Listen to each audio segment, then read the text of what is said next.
Elektrika kimningdir nazdida oddiy ish. Ikkita simni bir-biriga ulaysan va elektr chirog'i yondi. Ha, bu shunchaki kimningdir nazdida. Elektrika sohasi kuchli bilim talab qiladigan sohalar qatorida eng oldi o'rinlarda turadigan soha hisoblanadi. Bu sohada ham nazariy ham amaliy bilimlarni doimiy ravishda yangilab o'rganib borish zarur. Va shundagina biror bir natija bo'ladi. Ha, sizni uyingizga kelib turgan elektr energiyasi, siz shunchaki hujjatimni yoqishingiz orqali yonishi, bu shu soha vakillarining kecha-yu kunduz tinmasdan mehnat qilishining natijasidir.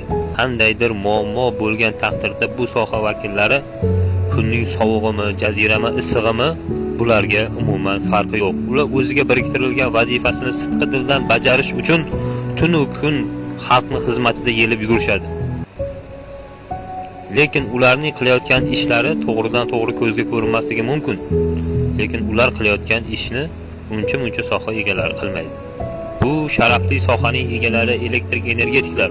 Ularga qancha tasannolar aytsak kam, qancha ularni